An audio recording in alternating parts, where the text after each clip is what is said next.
Our next guest is used to life in the fast lane. Her husband is NASCAR driver Ryan Newman, but Krissie Newman has found a special place where life moves at a little bit slower of a pace. Yeah, it's called Rescue Ranch. It's a 117-acre animal sanctuary and humane education center. It's located in Statesville. And I see, Krissie, you've brought along some of your friends from the sanctuary. I did. Thank you very much for having us.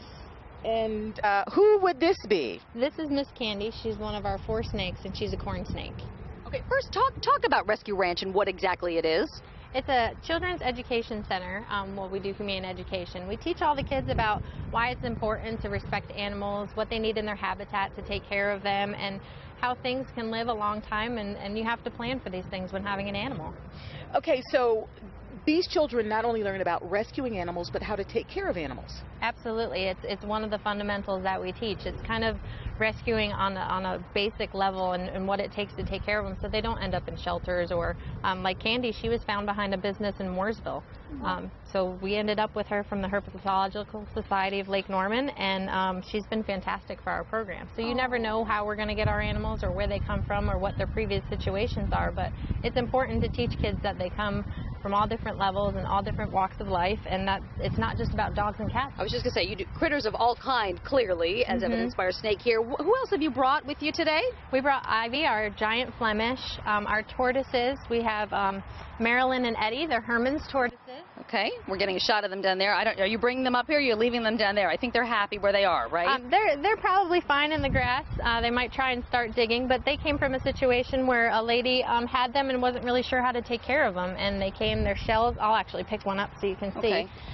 Does that happen a lot? A lot of your rescues, they're animals that people, they didn't know exactly what to do once they got one. It seemed like a good idea at the time, and then it came home and they didn't know what to do with it. Yeah, absolutely. Her nails are way too long. When we first got her, she had never had UV light or calcium.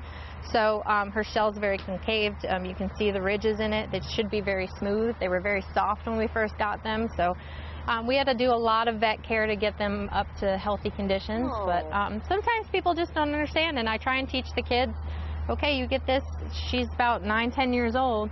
Well, what are you going to do? You're going to have your tortoises walk down the aisle at your wedding? You're going to take them to college with you? I mean, they can live a very long time. Okay. So we try and teach the kids the importance of understanding the animals that they're bringing into the home and if it makes a good pet or if they should just leave it in the wild and let it be. That's a big commitment right there. Yeah, it is. And one of the things you offer to help children is the summer camp, the critter camp, right? Yeah, this is our first year for critter camps, and we're pretty excited. We're going to have 7 weeks of camp, and the kids can come and have hands-on experiences with our animals and get to meet our furry critters and learn how to take care of them, but also learn about the animals that are in the wild. We haven't had any furry critters until right this moment. Who's this? Someone's being a little shy, This is Ivy. She's a giant Flemish. She's about 17 pounds. Wow. She's one of our 2 giant Flemish, and she actually came from a breeder who looked us up. She had a litter of kits, and she produced a light gray, which is a hybrid color because she's supposed to be a true blue. So they found out she's not a true blue anymore and can't breed or show her. So we teach the kids the importance of, she was from a breeder, but sometimes they need homes as well because the breeders might not want them anymore. And the breeder sought us out and asked if we would give her a good home because she was such a fantastic rabbit. Now, because there are so many animals, you're expanding the ranch, right? We are. We're looking at doing a lot of agricultural programs and teaching kids about farm animals and what they need, food plots, the importance of having wildlife areas where they can go and give birth. She's a little nervous. I know. On camera's not her thing. I get it. She's more of the behind-the-scenes kind of bunny, right? Absolutely. Yeah. If people want more information about camp, how can they get it? RescueRanch.com, and that's volunteering, all about us, what we do, all about our animals. We try and keep everybody up to date on what our events are and things like that. But Critter Camp is very exciting for us because this is our first kind of year feeling it out and seeing how the community kind of responds to us and what else we can improve upon. I think they're going to love it. Thank you so much for coming here today. Thank you for having us. Tell your husband Ryan we say hello and good luck to him. Yeah, very good. It's great to have you here. All right, up next this morning, it's fashion and philanthropy all rolled into one. And we'll explain this month's cool stuff and see what else we found for everything from your kitchen to your bathroom. We're coming right back.